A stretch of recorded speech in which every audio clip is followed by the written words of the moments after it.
Bonjour à tous, bienvenue à Entrepreneurs sous les projecteurs. Ici Nathalie Leroux.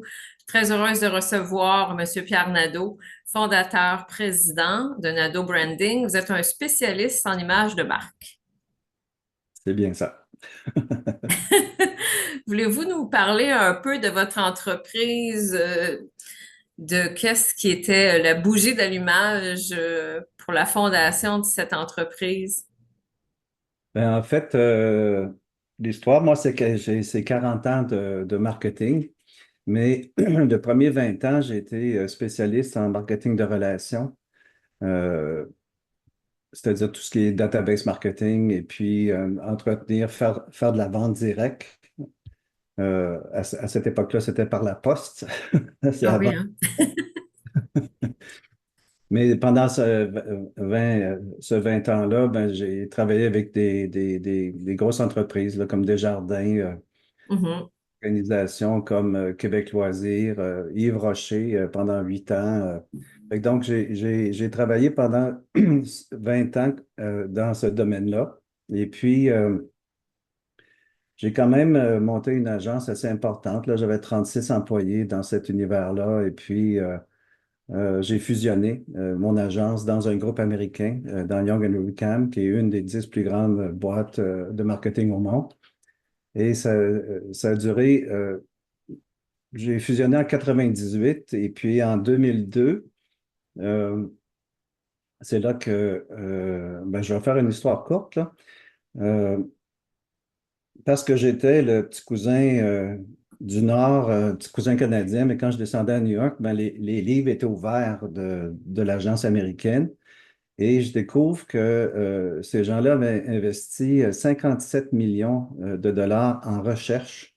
Hein, c'est beaucoup d'argent, là, 57 millions Absolument. de recherche sur comment on fait pour créer des marques fortes. Mm.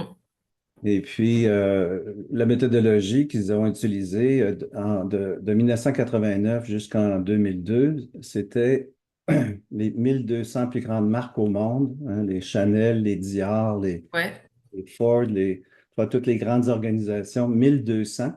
Et puis, il y avait plusieurs équipes qui faisaient plusieurs étages dans l'édifice de Young Rickham sur euh, de faire des audits aux 4 ans de chacune des organisations et puis de comprendre comment ces organisations-là ont gagné des parts de marché ou ont perdu des parts de marché. Donc, c'était tout, euh, c'était méga comme organisation, hein, aux États-Unis, c'est pas comme ici. C'est- Exactement. Oui, je comprends. Et Ils puis, prennent ça ben, très c'est au ça, sérieux là. également. Et je découvre cette recherche-là et puis la méthodologie d'intervention. Puis, je suis tombé en amour avec ça parce qu'une de mes croyances fondamentales en marketing, c'est la chose la plus importante, c'est d'avoir un bon produit. Hein. Si tu n'as pas un bon produit, ça ne va pas tellement bien. Mais la deuxième chose la plus importante, c'est l'image de marque. Exactement. Parce que si tu as un bon produit et puis tu n'as pas une bonne image de marque, ben, ça coûte beaucoup plus cher en médias et puis ça coûte beaucoup plus cher en marketing pour obtenir moins de Exactement. rendement. Donc, à cette époque-là, c'était peut-être assez intuitif de dire, OK, c'est un truc que j'aime beaucoup. Et l'aspect du branding, il y a toute la stratégie, hein, ça prend une bonne méthode d'intervention. C'est un processus stratégique, hein, c'est pas des arts plastiques, là, c'est pas de faire des Exactement. logos. C'est pas juste une inspiration, c'est beaucoup plus en profondeur que ça. Exactement. Donc, toute la méthode, je l'ai appliquée pendant 20 ans. Donc, à partir de 2002-2003, j'ai décidé de me spécialiser dans cet univers-là parce qu'avec mon entreprise, parce que j'avais beaucoup d'employés, puis c'était lourd, hein, le loyer, tu vois, c'était comme 12 000 pieds carrés au centre-ville. Là. C'était comme Wow. très lourd comme organisation. Et euh, je me suis spécialisé là-dedans pour l'aspect créatif parce que moi, je OK. suis plus un artiste, même si j'ai passé 40 ans en marketing. Hein, c'est comme un artiste qui a mal tourné, finalement. Ou l'inverse.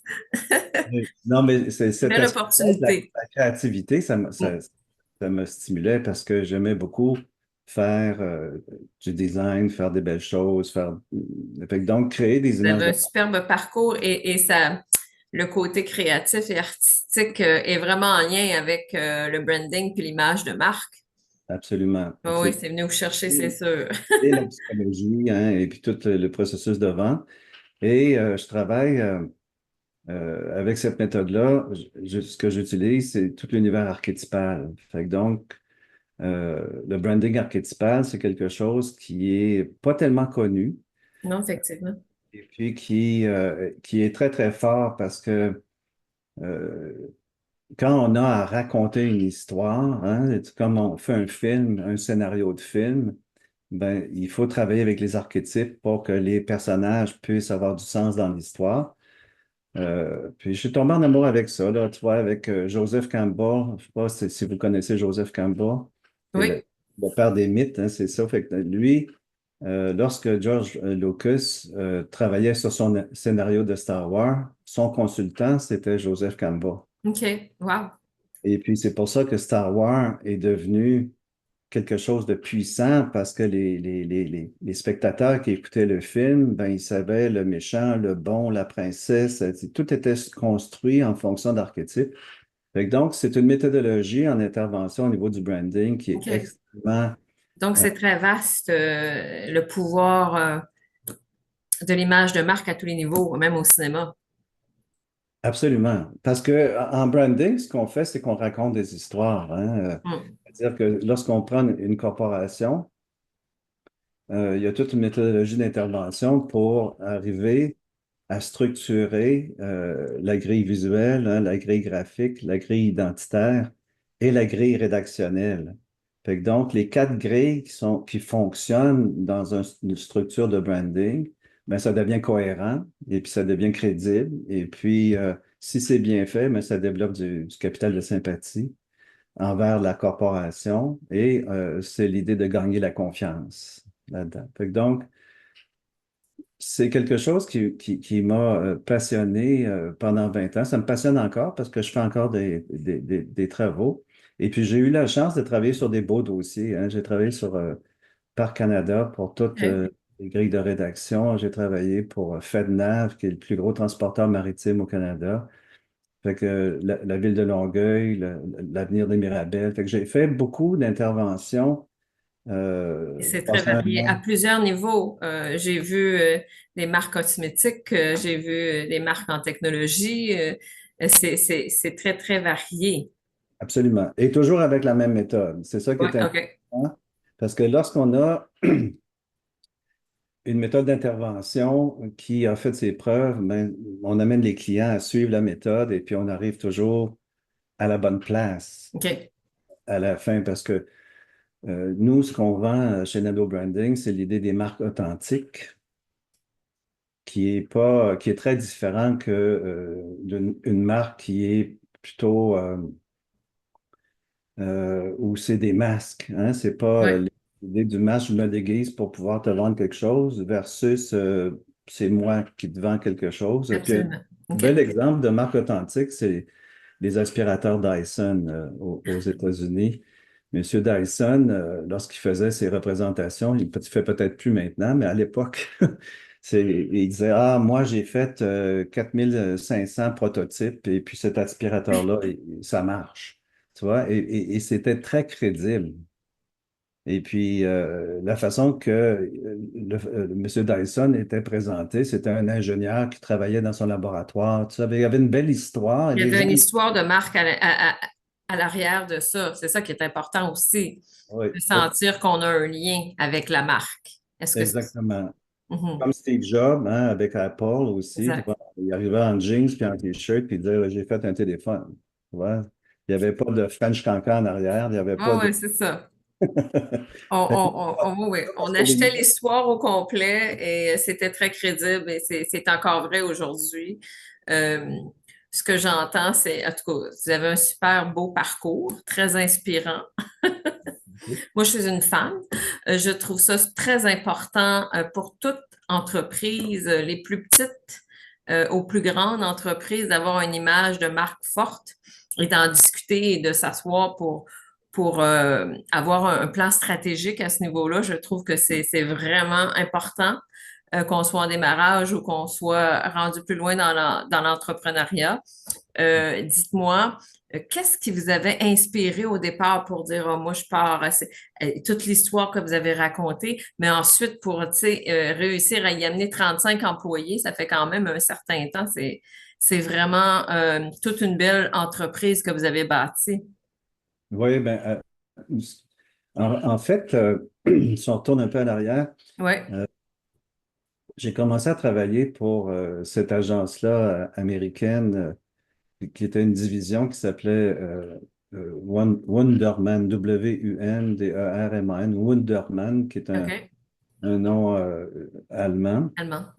Et puis le fondateur, c'était Lester Wunderman, qui était le père du marketing direct. Fait que donc, j'avais accès à tout un univers. Et puis pendant ces années-là, pendant 5 ans, c'est là que j'ai fait mes classes pour apprendre le métier de vente directe, c'est-à-dire comment on fait pour vendre par correspondance.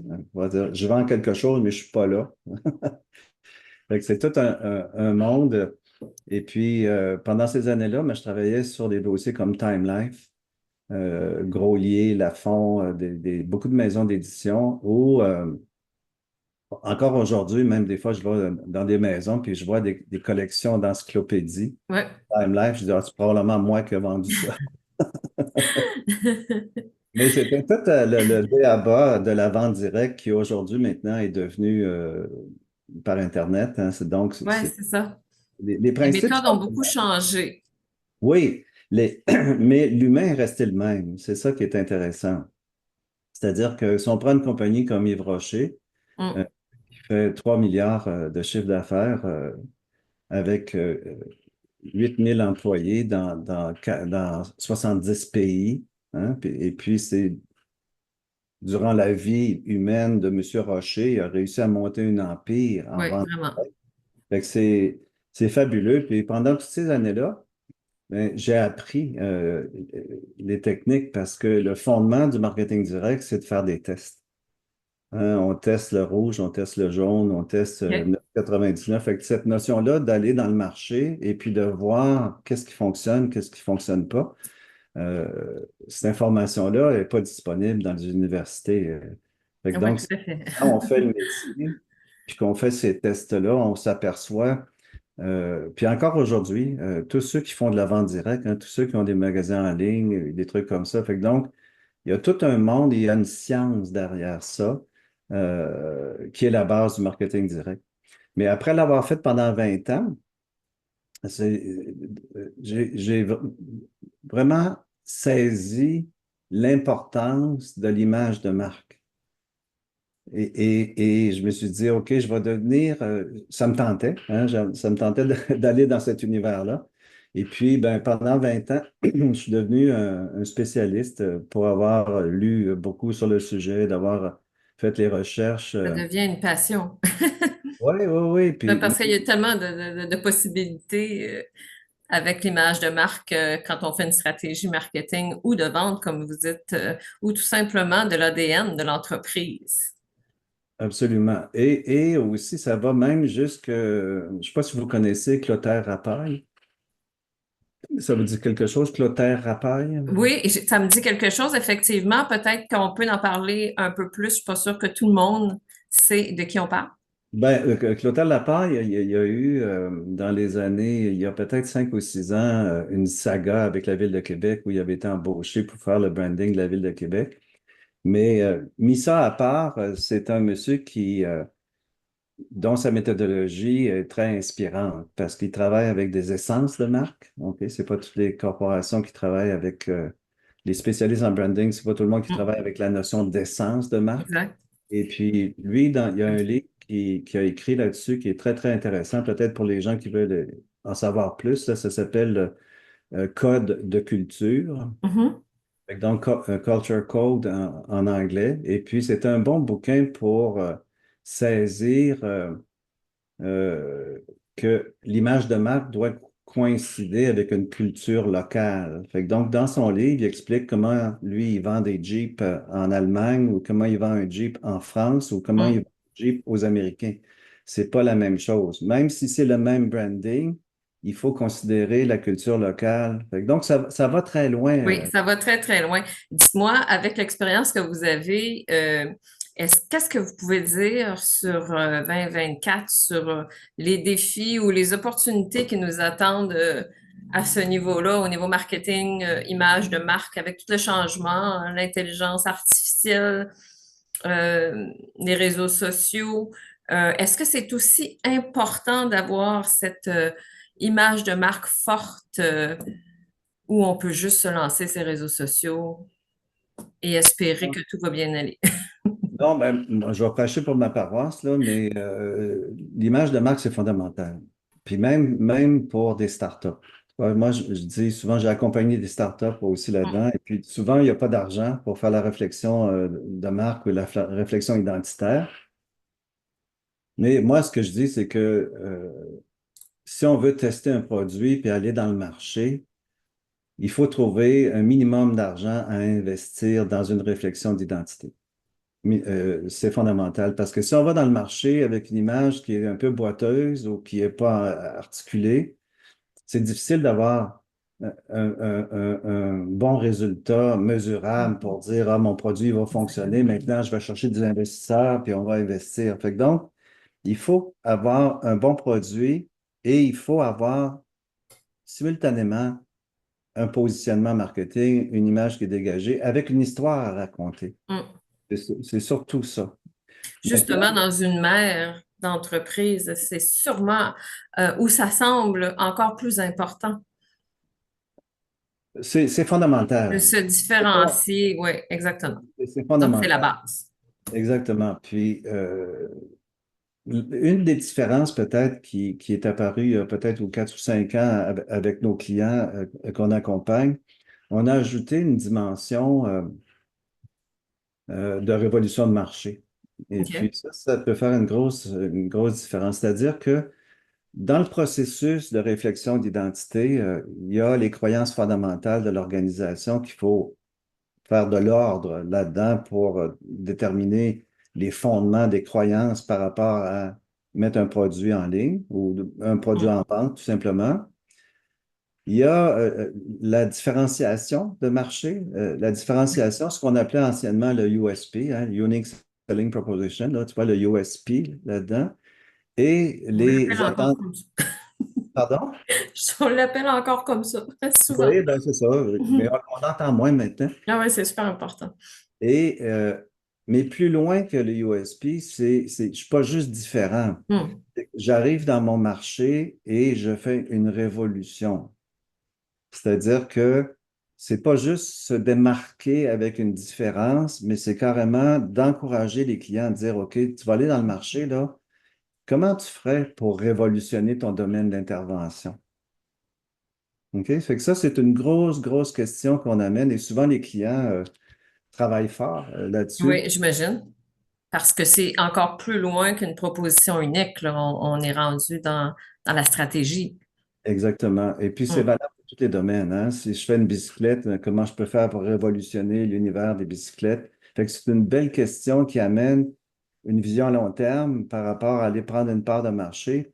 Fait que donc, ça, c'est une grosse différence dans le marché maintenant. Si on veut percer le marché, si je fais une sauce à spaghetti, mais comment je fais pour euh, innover?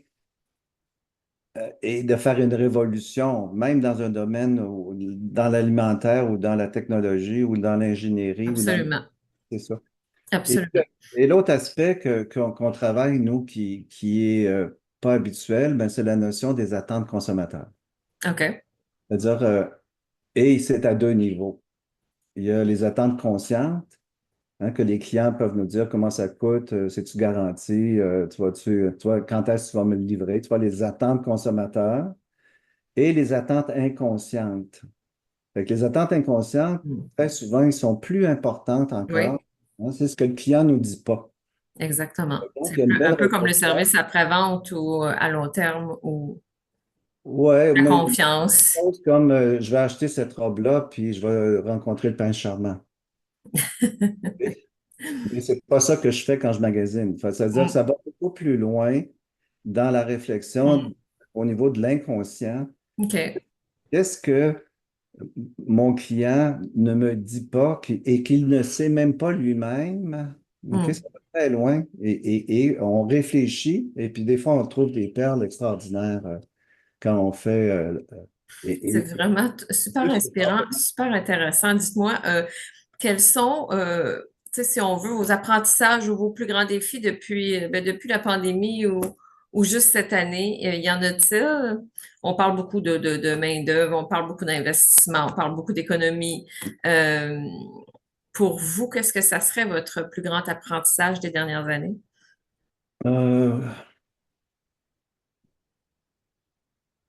pour moi, j'irais dans un autre domaine là, pour répondre à cette question-là, parce que en 2011-2012, après avoir fait une dizaine d'années dans l'univers du branding corporatif, Ouais, en utilisant la même méthodologie, hein, c'est comme, ce qui est intéressant, c'est d'avoir vu évoluer la méthodologie et de l'avoir vu en action auprès de clients. Je suis levé un matin avec un flash, puis je me suis dit, OK, je me demande si je faisais la même méthodologie, mais au niveau d'un individu, pour aller voir l'essence de la personne. absolument. OK? Et au niveau Ouais. archétypal aussi, en utilisant toute la même technologie, mais ce n'est pas une corporation, mais c'est un individu. Fait que, et puis c'est devenu ma passion là, depuis les 10 dernières années de Et on s'entend qu'avec les réseaux sociaux, avec LinkedIn, je crois que c'est vraiment un atout d'avoir un branding personnel. Est-ce que je me absolument, trompe? absolument. Et puis, quand on parle de branding personnel dans l'univers des réseaux sociaux, Hmm. on voit beaucoup la notion du bien paraître, hein, mais bien paraître avec des masques. Fait que donc, la méthodologie qu'on utilise, c'est encore l'authenticité. OK, c'est ça. C'est même qui suis-je Voilà. au-delà de mes masques, hein? Qui suis-je profondément, Au-delà de ce que je propose. au-delà même de ma personnalité. Fait que OK? au-delà de ma programmation, qui suis-je? Fait que donc, ça peut aller très, très, très loin. Ben, ça fait une dizaine d'années que je joue dans mon laboratoire. Oui, c'est ça. C'est vraiment passionnant, puis ça évolue, c'est ça. Oui, puis j'ai eu des clients qui ont compris la valeur de faire ce genre d'introspection-là avec une méthodologie structurée. Des gens qui sont venus me voir en disant, ben moi, je veux aller sur le CA, je ne vais pas nommer les Hmm. compagnies, là, Non, mais non, je ça vais, va. je vais aller sur le CA de telle grosse Oui. organisation. Peux-tu m'aider à travailler mon image de marque pour que je puisse, euh, plus que Ouais. bien paraître, mais plus que je puisse Ressortir du suivre. lot et gagner en notoriété et en crédibilité. Exactement, exactement. Fait que comment je fais pour dire qui je suis en habit du dimanche, hein? Ouais. Cette idée-là de bien paraître, et il y a tout un monde, hein, le monde de la photographie, la Hmm. rédaction, la façon de dire, la façon Absolument. de faire, le site web personnel maintenant, surtout pour les consultants. Fait que ça, j'aime beaucoup faire ça. Puis idéalement, euh, la recette qui serait idéale, admettons, c'est que de faire le branding d'un entrepreneur, hein, d'un Mhm. propriétaire d'entreprise, c'est-à-dire que Mhm. lui-même passe au travers de son introspection Mhm. pour ce que j'appelle, moi, de la consolidation d'identité, Mhm. parce que c'est un leurre, hein, de penser qu'on sait qui on est. C'est assez spécial. On a l'impression qu'on sait qui on est, mais quand on travaille sur soi, avec une méthodologie, dire, wow, il y avait des bouts que j'avais pas vus. Fait que Absolument. d'accompagner un entrepreneur Mm. personnellement et après faire le branding de sa compagnie. Mhm. Tu vois, c'est un peu comme M. Ouais. Dyson. Et comment je peux faire pour gagner du capital de sympathie? Comment je peux faire pour engager les premiers de classe? Mm. Hein, surtout dans la pénurie d'employés comme maintenant. Parce que Exactement. On fait des pas concrets quand on prend le temps de faire cette introspection-là et de vraiment se exactement. positionner. Puis j'avais travaillé, moi, avec la compagnie Roche à Québec, qui est Oui. une compagnie d'ingénierie. Et puis, C'est quand même 1200 ingénieurs, hein. C'était une Wow, quand même. grosse organisation partout au Canada. Et puis le président, il avait bien compris cet aspect-là. Et puis, je ne vais pas raconter tout le truc, Non, mais mais, on voit, tu sais, c'est quand même une entreprise d'ingénieurs. On n'aurait pas cru que ce soit aussi important pour eux. mais je vais donner un exemple. Euh, Ce monsieur-là, il faisait une fois par semaine une vidéo sur les nouvelles de la corporation. Qu'est-ce qui se passe dans la compagnie? Mhm. C'est-à-dire que tous les jeudis soirs ou vendredi matin et tôt, il s'enregistrait à différentes places et puis il donnait les nouvelles. Il disait, ah, il dit, j'avais dit la semaine passée que j'allais au Auprès nouveau de ses employés. dans l'intranet, oui. OK, oui, c'est ça, dans Dans l'intranet. OK, l'intranet. parfait. Dans l'intranet. Et c'est intéressant parce que les employés venaient aux nouvelles, Ouais. c'est passé, et Ils se puis sentaient impliqués. impliqués, et puis il y avait tout l'aspect humain. Quand je parle d'authenticité, il remerciait un ingénieur à Vancouver qui prenait sa retraite et puis Génial. fait des photos de ce monsieur-là, un peu avec l'histoire de sa carrière, puis des remerciements de tout ça. Il y avait tout, fait qu'il y avait plus que juste une Absolument. nouvelle.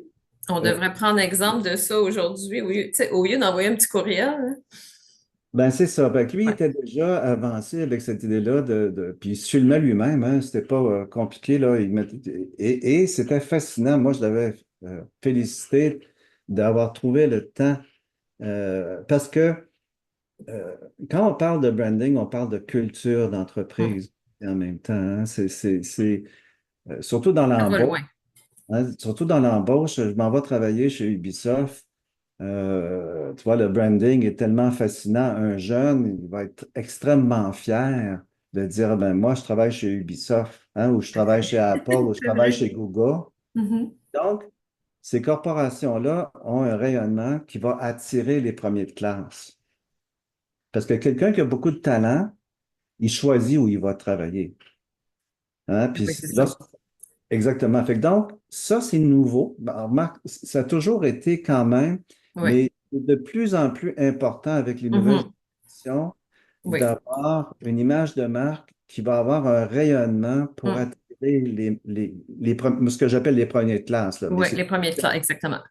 ceux qui ont du talent, ceux qui ont l'expérience, tu vois, les personnes qui vont faire une différence dans Et de l'organisation. garder aussi, et encore là, le sentiment d'appartenance devient de plus en plus fort. Exactement. Fait que, Merci beaucoup pour tout votre temps. C'est très, très inspirant. Je pense qu'on vous écouterait pendant des heures. Je pourrais faire un atelier juste avec vous, définitivement. Euh, pour conclure, quel petit conseil que vous aimeriez, ben, conseil ou petit mantra, petite citation, petite façon de faire que vous aimeriez laisser à nos ah, entrepreneurs, à nos entreprises par rapport à toute votre expérience en image de marque? ben, si un jour j'écris un livre, Ah puis oui, je sais pas trop bonne idée. maintenant, mais le titre de mon livre, ça va être Tout émerge de l'identité. C'est-à-dire Très bonne que idée. ça peut sembler tautologique, mais c'est extrêmement profond. C'est-à-dire que aussi longtemps que j'ai pas fait un processus de consolidation de mon être à Hum, tous les niveaux, hein, ça va aller dans la spiritualité, ça va ouais, à tous les niveaux. Ben, j'appelle ça du flou identitaire. C'est-à-dire que je sais qui je suis, mais c'est pas encore solide. Tu vois, ça, mhm, fait que donc, ma phrase célèbre, là, tout émerge de l'identité. C'est quelque chose à méditer parce que mon environnement, ce que j'ai créé, c'est mon identité qui a été en assurément. action. Et la bonne nouvelle, c'est ça que j'ai fait une conférence la semaine passée à Carignan là-dessus, OK. c'est de trouver son essence personnelle Mhm. et de construire sur l'authenticité, et c'est extrêmement puissant. Fait que donc, il y a toute cette idée-là que je travaille, moi, depuis à peu près 12 ans, là, avec des Absolument. Je, entrepreneurs. je, je suis très, très contente de vous avoir reçu en tant que coach d'affaires. C'est vraiment la base de ce qu'on essaye vraiment d'enseigner à nos entrepreneurs, puis même aux gestionnaires de haut niveau. Mais vous trouvez les mots parfaits pour vraiment mettre une image et d'expliquer l'importance du branding. Alors, un gros merci. En concluant, j'aimerais vraiment que vous nous laissiez vos adresses où on peut aller en découvrir plus sur vous, votre entreprise, évidemment, et votre portfolio. Ah, d'accord. Ben, mon entreprise, c'est nadobranding.com. Donc, il y a là-dessus énormément de case studies. On vient de terminer une école à Dubaï pour toute la réflexion de positionnement pour les écoles maternelles à Dubaï. Donc, il y a là-dessus beaucoup de case studies dans plusieurs niveaux, mais ce qui OK. est intéressant, c'est que ça a tout été fait avec la même méthodologie. On peut voir euh, le résultat. Oui, Lorsqu'un oui, je comprends. produit est bien fait, qu'est-ce que ça donne au niveau des résultats d'affaires par la suite? Parfait. Merci infiniment, encore une fois. Et à très bientôt. Peut-être qu'on pourra se voir pour la création d'un atelier virtuel ou autre en Ah, ben, présentiel. Ça serait super apprécié. c'est mon plaisir, Nathalie, hein. C'est comme une organisation comme ça, puis rencontrer des gens, même virtuellement, ça se fait aussi. Oui, tout Fait à que, fait. Exactement. C'est bon de le dire. et ça Merci fait, beaucoup, Monsieur Nadeau. À très OK, ben bientôt. merci à toi. Merci infiniment d'avoir pensé à moi. Un Merci. grand plaisir. Au revoir.